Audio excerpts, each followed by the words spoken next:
Hello student, how are you all doing? I hope all of you are doing well. Now we are studying social science book of class 6th and this is our new book and this book name is Exploring Society, India and Beyond. In this book we are studying theme B, Tapestry of the Past. In this theme we are studying chapter number 6, The Beginnings of Indian Civilization. We have already completed 2 parts of this chapter. Now this is part 3. Let us start. A brisk trade. Brisk का means होता है तेज़ी से. यहाँ पे जो व्यापार जो है बहुत तेज़ी से चल रहा था हड़प्पन सिविलाइजेशन के अंदर. The Harappans were engage in active trade not only within their own civilization, other cities nearby और far away, but with other civilization and cultures within and outside India. जो Harappan society के जो लोग थे वो बहुत वहाँ का जो व्यापार था वो बहुत ज़्यादा एक्टिव था और जो व्यापार जो चल रहा था वो सिर्फ उसी सिविलाइजेशन के अंदर ही अंदर व्यापार नहीं चल रहा था और उसी सिटीज़ के अंदर व्यापार नहीं चल रहा था.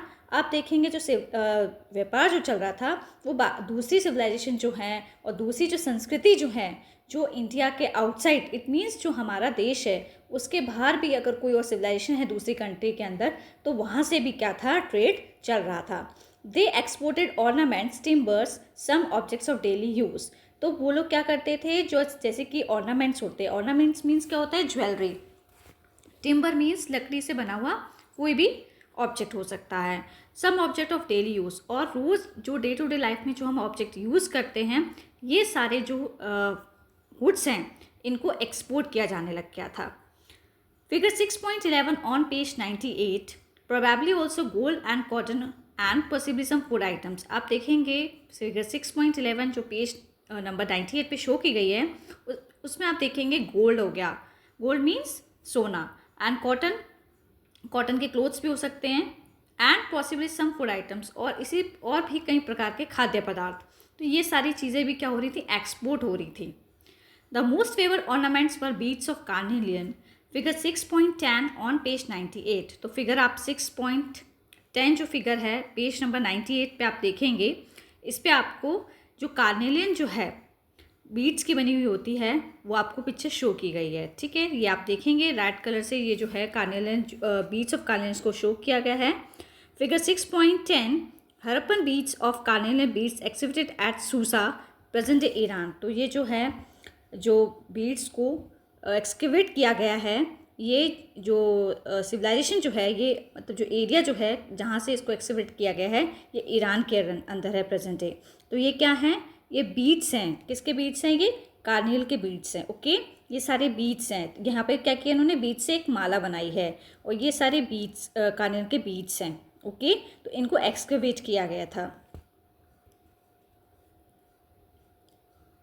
The most favored ornaments were beads of carnage, figure 6.10 on page 98. A reddish Damish precious stone found mostly in Gujarat. जैसे कि मैंने आपको बताया ये एक जो है रेड कलर का एक बहुत प्रीशियस मूल्यवान एक पत्थर होता था, उससे ये जो है बीड्स जो है कार्नेल के बनाए जाते थे. ये जो है सेमी प्रीशियस स्टोन जो है इस प्रकार की जो रेडिश कलर के सेमी प्रीशियस स्टोन जो है ये गुजरात में पाया जाता है. Harappan craft people develop special techniques to drill them. Harappan जो क्राफ्ट पीपल होते थे उन्होंने स्पेशल टेक्निक से क्या किया, इसमें छेद करके और धागा डाल के उन्होंने क्या किया, नेकलेस जैसा बनाया. So a string could pass through them and to decorate them in various ways. और इस तरीके से उन्होंने अलग अलग तरीके से डेकोरेट करके इस तरीके से वो क्या करने लग गए, इसकी माला वगैरह नेकलेस वगैरह बनाने लग गए. They also work conch shells into beautiful shell bangles. और उन्होंने क्या किया, बैंगल्स का बनाने शुरू किए स्पेशल स्टोन्स के और फिर उस पर कॉन शेल्स लगा के उसको डेकोरेट भी किया. Which require sophisticated techniques as shell is a hard material. और ये बहुत ज़्यादा सफोस्टिकेटेड टेक्निक मानी जाती है इस तरीके के शेल को यूज़ करके और फिर उसको डेकोरेट करना बैंगल्स के ऊपर. ये बहुत ज़्यादा शेल जो होता है ये बहुत ज़्यादा हार्ड मटेरियल होता है शेल का. What the Harappan imported in exchange of the exported goods is not so clear. Harappan society में जो लोग इम्पोर्ट करते थे चीज़ें बाहर से, जो अपने देश में जो चीज़ें मंगाते थे वो गुड्स जो हैं और जो गुड्स वो भेजते थे वो एकदम क्लियर तो पता नहीं है, लेकिन हम मान के चलते हैं हमारे जो हड़प्पन सिविलाइजेशन जो है वो लोग उन्होंने क्या किया, बाहर से इंपोर्ट करना शुरू किया. किसको, कॉपर को. It's probably included copper since this metal was not so common back home, जो कि हमारे यहाँ पे नहीं था. तो ये कॉपर जो है ये लोग क्या करते थे, कॉपर का इंपोर्ट करते थे हड़प्पन सिविलाइजेशन के लोग. Don't miss out the Harpans master the art of working copper, a soft metal. If tin is added to a copper, the resulting metal is bronze, which is harder than copper. तो Harappans लोग जो थे वो इस तरीके की कलाकृति में बहुत ज़्यादा माहिर थे, कॉपर का यूज़ करके। कॉपर एक सॉफ्ट मेटल हुआ करता था और जब टिन के साथ जब कॉपर को ऐड किया जाता है तो एक मेटल जो है ब्रॉन्ज बन के तैयार हो जाता है। फिर वो लोग उससे क्या करते थे, उससे ज्वेलरी वगैरह बनाते थे, टूल्स वगैरह बनाते थे हरप्पन्स के लोग। तो जो ब्रॉन्ज जो मेटल बन के तैयार हुआ है तो उसका यूज़ किया हरप्पन्स लोगों ने। The Harappans use bronze to make tools बनाए, उसके पॉट्स बनाए और पैन्स भी उन्होंने बनाए। And we will see later some figurines, तो कुछ फिगराइंस जो हैं वो हम बाद में देखेंगे। To conduct such a trade, they used land routes and rivers and the sea for more distant destination. तो आप देखेंगे जो व्यापार जो किया जाता था वो लैंड के रास्ते किया जाता था और नदियों के किनारे, नदियों वाले रास्ते से भी व्यापार हुआ करता था और सी रूट, समुद्र से भी क्या होता था, व्यापार हुआ करता था। दूर दूर डेस्टिनेशंस पे जाके व्यापार किया जाता था, दूर दूर जगह से व्यापार हुआ करता था। This is the first intensive maritime activity in India. ये सबसे पहली जो है intensive maritime activity. Maritime means जो समुद्र के अंदर जो हम ट्रेड कर रहे, समुद्र से जो हम ट्रेड कर रहे हैं। Indeed quite a few Harappan settlements are located in coastal regions of Gujarat and Sindh. आप देखेंगे बहुत सारे हरप्पन्स के सेटलमेंट्स जो हैं वो आपको जो कोस्टल रीजन्स है, तटीय इलाके हैं गुजरात के और सिंध वाले एरिया में आपको देखने को मिलेंगे। Lothal a small settlement in Gujarat. Lothal एक प्लेस है जहाँ पे बहुत कम पॉपुलेशन के साथ सेटलमेंट जो है आपको गुजरात में देखने को मिलेगा। Has a surprisingly huge basin measuring 270 metres in length and 36 metre in width. तो आप देखेंगे जो ह्यूज बेसिन, जो एक बहुत बड़ी बेसिन जो देखने को मिली है वो 270 मीटर उसकी लेंथ है और 36 मीटर क्या है इसकी विड्थ है। The length is just a little more than that of 2 football grounds. और जो लेंथ है वो इतनी ज़्यादा है कि जो दो फुटबॉल जिस ग्राउंड में हम लोग फुटबॉल खेलते हैं ना उसका जितना उतना बड़ा जो ग्राउंड होता है ना उससे भी ज़्यादा। This basin must have been a dockyard. और इस बेसिन का क्या है, डॉकयार्ड है। डॉकयार्ड मीन्स बंदरगाह। That is a structure use to receive and send boats for further transportation of goods. जहाँ से क्या किया जाता था, बोट्स को भेजा जाता था कि आप गुड्स लेके आइए और फिर गुड्स को वहाँ से रिसीव किया जाता था और गुड्स को दूसरी कंट्री में भेजा जाता था। जिससे इस तरीके से क्या था, ट्रांसपोर्टेशन होता था गुड्स का। Such elaborate trade requires traders to be able to identify the goods. और इस तरीके से जो है ट्रेड जो है ट्रेडर्स करते थे और अपने गुड्स का कैसे पता लगाते थे। ट्रेड जो है बहुत ज़्यादा मात्रा में होने लग गया था तो फिर जो उनके गुड्स होते थे उसका पता लगाने के लिए एक सील का जो है विकास हुआ। And also each other, this seems to have been the chief purpose of thousands of small seals. तो इस वजह से जब ट्रेड बहुत ज़्यादा होने लग गया तो सील्स का आविष्कार किया लोगों ने और फिर थाउजेंड्स ऑफ स्मॉल सील्स, हज़ारों की संख्या में आपको छोटी छोटी सील्स देखने को मिलेगी, इन गुड्स के ऊपर लगाई जाती थी। Which have been excavated from many settlements, जो कि बहुत सारे सेटलमेंट से उनको खोज के निकाला गया। The seals were generally made of stetitite, a soft stone that would be hardened through heating. और ये सील्स किसकी बनी होती थी, एक सॉफ्ट स्टोन होता था, पत्थर होता था जिसका नाम है स्टेटिटाइट। और ये जब इसको हीट किया जाता था ये बहुत ज़्यादा हार्ड हो जाता था। They measure only a few centimetres and generally depict animal figures with above them. तो आप देखेंगे इसको मेजर किया जाता था कुछ सेंटीमीटर तक और फिर उस पर एनिमल की फिगर भी बनाई जाती थी। A few signs that are part of writing system. और इस तरीके से कुछ साइंस जो शो किए गए हैं सील्स के ऊपर, तो ये हमें राइटिंग सिस्टम के बारे में बताते हैं कि उस टाइम पे किस तरीके की फिगर्स, एनिमल्स की फिगर बनाई जाती थी, लिखने का तरीका क्या था। और जो सिम्बॉलिक सिस्टम आप देखेंगे, symbolic meaning of the animal figures are yet to be understood, उसको समझा जा सकता है। जो उन्होंने सिम्बल्स बनाए हैं और जो भी उन्होंने वहाँ पे लिखा है उसको पढ़ा जा सकता है। What is certain that they somehow relate to trade activities. तो इस तरीके से जो है इन सारी सील्स को जो है ट्रेड एक्टिविटी से जोड़ा गया था। फिगर 6.13.1, फिगर 6.13.2, 13.3 जो कि आपको लेफ्ट टू राइट जो है Harappan seals showing a unicorn.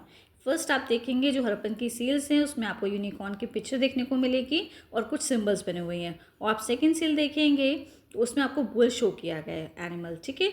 और थर्ड सील जब आप देखेंगे उस पर हॉर्न टाइगर की शेप बनाई गई है। Okay, let's explore looking at these 3 Harappan seals with some writing signs. आपने ये 3 हरप्पन की सील्स देखी जिनमें कुछ ना कुछ लिखे हुए चीज़ें दिखाई गई हैं, आपको कुछ ना कुछ साइंस दिखाए हुए लिखे हुए दिख रहे हैं हमें।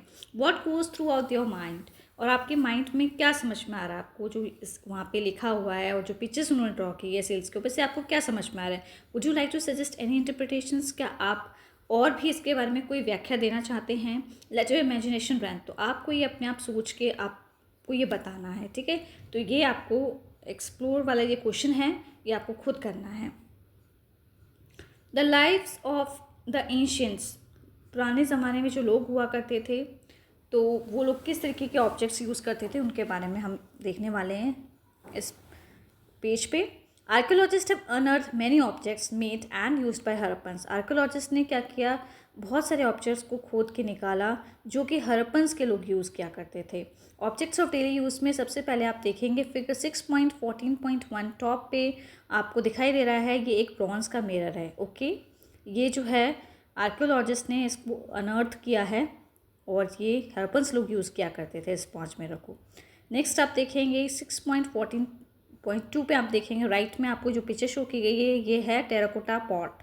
ये टेराकोटा का पॉट बना हुआ है जो कि धोलावीरा से इसको ये धोलावीरा पे इसको ये धोलावीरा पे हमें मिला है, वहाँ से लिया गया है ये। फिगर 6.14.3 टॉप पे आप जब देखेंगे तो आपको कुछ स्टोन वेट्स दिखेंगे, ठीक है। इस तरीके के स्टोन वेट्स जो हैं एंशिएंट टाइम पे यूज़ किए जाते थे, तो ये आर्कियोलॉजिस्ट ने इनको खुदाई करके निकाला है। ऐसे ही ये चेजल है जिसको छानी बोला जाता है और ये धोलावीरा से मिले हैं ये ऑब्जेक्ट्स। ओके, दोनों ही ऑब्जेक्ट्स जो हैं ये धोलावीरा से मिले हैं। फिगर 6.14.5 में आप देखेंगे एक games board engrave on a stone. ये स्टोन के ऊपर जो है एक गेम बोर्ड जो है दिखाया गया है जो कि 25 सेंटीमीटर लेंथ में है और जो कि धोलावीरा से है। और वैसे ही एक टेराकोटा की एक विसल जो है कि 4 सेंटीमीटर लेंथ में देखने को मिलेगी आपको फ्रॉम कर्णपुरा इन राजस्थान से। Harappans design many games, Harappans जो है इस बहुत सारे गेम्स को इस तरीके से बहुत सारे गेम्स जो है उन्होंने डिज़ाइन किए थे और टॉयज़ भी बनाए गए थे अडल्ट्स के लिए एंड चिल्ड्रन के। उन्होंने क्या किया, अडल्ट्स के लिए और बच्चों के लिए बहुत सारे इस तरीके से टॉयज़ भी बनाए गए स्टोन से। ओके, तो ये सारी चीज़ें जो हैं लोग जो हड़प्पन सिविलाइजेशन के लोग जो थे वो यूज़ किया करते थे डे टू डे लाइफ में। Figure 6.15.1, figure 6.15.2, figure 6.15.3 statue of a figure called priest king. ये स्टैचू है, ठीक है, और चूँकि इसको प्रीस्ट किंग बोला गया है, although this is not know who is this figure was a seal showing a Swastika. तो फर्स्ट पिक्चर जो आप देख रहे हैं एक स्टैचू है जिसको प्रीस्ट किंग बोला गया है और जो दूसरी पिक्चर आप देख रहे हैं उस पर स्वास्तिका बनाया गया है और ए seal depicting in a 3-faced deity seated in a raised platform surrounded by powerful animals। तो ये एक और आप देखेंगे एक सील जैसा है, इस पे किसकी पिक्चर बनाई गई है, 3-faced deity की पिक्चर बनाई है जो कि प्लेटफॉर्म पे बैठे हुए हैं और उनके आसपास बहुत सारे एनिमल्स की पिक्चर्स आपको देखने को मिलेंगी। तो ये जो है कल्चरल और सिंबलिक ऑब्जेक्ट्स हैं जो कि हड़प्पन सिविलाइजेशन में लोग यूज़ किया करते थे। नेक्स्ट आप देखेंगे figure 6.15.4, 6.15.5, figure 6.15.6 the dancing girl. सबसे पहले आप डांसिंग गर्ल देख रहे हैं जो कि ब्रॉन्ज की बनी हुई है ये और ये मोहनजोदारो से मिली है जिसकी 10.8 सेंटीमीटर हाइट है। और सेकेंड पिक्चर आप देखेंगे टेराकोटा फिगराइन है सिटेड ऑन अ नमस्ते और ये नमस्ते की शेप में ये जो आप फिगर है आपको देखने को मिलेगी। इस तरीके से एक डिज़ाइन है, पॉट डिज़ाइन बनाई गई है पॉट के अंदर जो कुछ स्टोरी को बता रही है जो कि थ्रस्टी काउ की स्टोरी है। Who finds a clever cow way to drink water at the bottom of the pot. तो ये एक प्यासे कौवे की कहानी है जो कि लोथल से मिले हैं ये ऑब्जेक्ट्स हमें। Think about it looking at the objects on pages 100 and 101 or any other pictured in this chapter। तो ये आपने ऑब्जेक्ट्स जो देखे पेज 100 और 101 पे और इसी तरीके की बहुत पिक्चर्स जो है आपने इस चैप्टर के अंदर देखी हैं। Can you make out what activities और aspects of life were important for the Harappans. तो आप बता सकते हैं क्या एक्टिविटीज़ करते होंगे वो और क्या पहलू उनकी ज़िंदगी में इसका क्या यूज़ रहा होगा। तो ये सारी चीज़ें जो हैं ये इसकी इम्पोर्टेंस हड़प्पन्स में क्या रही होगी तो उसके बारे में आपको बताना है। Let's explore complete the story found on the Lothal pot. एक स्टोरी जो है जो कि लोथल पॉट एक जो मिला है, लोथल से मिला है, उससे रिलेटेड एक स्टोरी है। How was such a story remember for more than 4000 years. तो आप देखेंगे ये जो स्टोरी जो है 4000 साल पहले की है। आप इन योर ओपिनियन, तो आप इसको, इस स्टोरी के बारे में आप क्या समझते हैं, ये आपको बताना है। Consider the dancing girl figurine. ये डांसिंग गर्ल की आपने फिगर अभी देखी थी। What do you make of the attitude the figurine express. तो जो एटीट्यूड फिगराइन एक्सप्रेस कर रही है उसका, उससे आपको क्या समझ में आ रहा है। ऑब्जर्व हर बैंगल्स। आपने उसने बैंगल्स देखे, एक पूरे इंटायर आर्म पे उसने पूरे बैंगल्स पहने हुए हैं। ये practice still visible in parts of Gujarat and Rajasthan. और ये जो प्रैक्टिस है आज भी आपको गुजरात और राजस्थान में देखने को मिलेगी। इस तरीके के आप देखेंगे बैंगल्स पहने हुए आज भी लोग पहनते हैं। Where else in this chapter can you spot bangles worn in this manner. क्या आपने जिस चैप्टर में जिस तरीके से देखा कि बैंगल्स जो है वो किस तरीके से पहने गए थे, what conclusion should we draw from this. इससे आपको क्या निष्कर्ष आप निकालते हैं, इससे आपको क्या एक रिजल्ट निकल के आता है। The end or a new beginning. Around 1900 BCE, the Sindhu-Saraswati civilization, despite all its achievements, began to fall apart. 1900 BCE में क्या हुआ, सिंधु सरस्वती सिविलाइजेशन जो है उसकी सारी जो उपलब्धियां जो उसने हासिल की थी, वो सारी उपलब्धियां जो उसने हासिल कर ली थी अपनी, लेकिन फिर धीरे धीरे क्या हुआ, ये सिविलाइजेशन जो है वो बिखर गई, गुम हो गई। द सिटीज़ वो अबंडन बाय वन, और शहर जो हैं धीरे धीरे जो है, एक शहर जो है वो देखने को ही नहीं मिले। If any inhabitants remain they adopted rural lifestyle in the change environment. अगर कोई इनहेबिटेंट्स रहा भी तो उसने क्या किया, रूरल लाइफस्टाइल जो है इन्वायरमेंट के चेंज होने के कारण क्या हुआ, उसने रूरल लाइफस्टाइल को अडॉप्टेड कर लिया। It appears that the earlier government और एडमिनिस्ट्रेशन नो लॉन्गर एग्जिस्ट। तो इससे हमें ये समझ आता है कि हो सकता है कि जो अर्लियर पहले की जो गवर्नमेंट थी और जो एडमिनिस्ट्रेशन था वो अब नहीं है, शायद इसीलिए जो है ये सिविलाइजेशन जो है बिल्कुल बिखर गई है, टूट खत्म हो चुकी है। Gradually the Harappan scatter over hundreds if not thousands of small rural settlement. आप देखेंगे हरप्पन्स के जो सेटलमेंट्स थे वो चारों ओर बिखरे हुए थे, वो 100 की नंबर्स में नहीं थे, वो थाउजेंड्स इफ नॉट थाउजेंड्स भी नहीं थे, लेकिन थोड़े बहुत सेटलमेंट्स तो देखने को आपको मिलेंगे। Think about it. The Harpans returned to rural settlements because a rural lifestyle gives easier access to food and water than an urban lifestyle. तो हरप्पन्स जो है, हरप्पन का जो सेटलमेंट जो है वो आपको रूरल एरियाज़ में देखने को मिलेगा, क्योंकि लोगों ने क्या किया, रूरल के लाइफस्टाइल को अपना लिया था, क्योंकि उनसे वहाँ पे उनको पानी और खाना आसानी से मिल जाता था। अगर हम अर्बन लाइफस्टाइल से कंपेयर करें तो जो अर्बन एरियाज़ में जो लोग रह रहे थे उन्होंने भी क्या किया, रूरल लाइफस्टाइल को अपना लिया था। Then as now cities depend on villages to provide to food and sometimes water. तो जो अर्बन एरियाज में जो लोग रहते थे वो विलेजेस पे डिपेंड हो गए थे खाने के लिए और पानी के लिए। Okay, what cause this decline. क्या कारण रहा होगा कि जो ये सिविलाइजेशन जो है ये बिखर गई और ख़त्म होती चली गई। Archaeologist have proposed many factors. Archaeologist ने बहुत सारे कारण बताए हैं इसके। Long back it was thought that warfare or इन्वेशन many में हैव डिस्ट्रॉय द सिटीज़। ऐसा माना जाता है, हो सकता है युद्ध हुआ हो या कहीं से किसी ने बाहर से आक्रमण किया हो तो ये जो पूरा शहर ही नष्ट हो गया हो। But there is no trace of warfare or invasion. लेकिन हमें कोई भी ऐसा कोई क्लू नहीं मिला, कोई सबूत नहीं मिला कि वार हुई थी या फिर किसी ने आक्रमण किया था। Indeed the Harappans do not seem to have kept any army or weapons of war. और हरप्पन सिविलाइजेशन में जो है आपको कहीं भी आर्मी नहीं मिलेगी और ना ही आपको उस वॉर के अंदर कहीं वेपन दिखाई दिए होंगे। Okay, as far as evidence goes, जो हमें एविडेंस मिले उनसे ये पता चलता है ना ही वहाँ कोई आर्मी थी, ना ही वहाँ पे जो वॉर हुई थी उसमें कोई वेपन्स का यूज़ किया गया था। It seems to have been a relatively peaceful civilisation. ऐसा माना जाता है ये जो सिविलाइजेशन थी ये बहुत शांतिपूर्ण सिविलाइजेशन जो है वो आपको देखने को मिलेगी। Two factors are currently agreed upon. दो फैक्टर्स जो हैं जिनको हम सम्मान सकते हैं कि ऐसा हुआ होगा, इसी वजह से सिविलाइजेशन जो है पूरी डिस्ट्रॉयड हो गई। फर्स्ट है climatic change which affect much of the world from 2200 BC। ऐसा हो सकता है कि क्लाइमेट में बहुत बड़ा चेंज आया है, उसका प्रभाव पूरी दुनिया पे पड़ा, इस वजह से जो है बारिश कम हुई, causing reduce rainfall and a dry face. एकदम सूखा पड़ने लग गया, सूखा जिसे बोलते हैं ना अकाल आ गया, तो उस तरीके का चेंज आया वो क्लाइमेट में। इस वजह से जो ये सिविलाइजेशन जो है ये एकदम ख़त्म हो गई। This would have made agriculture more difficult and could have reduce to food supply to the cities. अगर इस तरीके से अगर ड्राई फ्रीज आ जाता है तो एग्रीकल्चर तो होना बहुत ही मुश्किल है, एग्रीकल्चर नहीं हो सकता। फिर एग्रीकल्चर नहीं हो तो लोग खाएंगे क्या? ठीक है, कैसे सर्वाइव करेंगे शहर में? Second, the Saraswati river dried up in central basis. दूसरा रीज़न हो सकता है कि सरस्वती नदी जो है वो पूरी तरीके से सूख गई हो। Suddenly cities there such as Kalibangan or Banawali were abandon. और धीरे धीरे जो कालीबंगा बनवाली जो ये शहर है ये भी ख़त्म होते चले गए। There could have been other factors, हो सकता है और भी कोई रीज़न रहा हो जिससे कि ये सिविलाइजेशन जो है पूरी ख़त्म हो गई, बिखर गई। But these two remind us of how much we depend on climate and the environment for our wellbeing.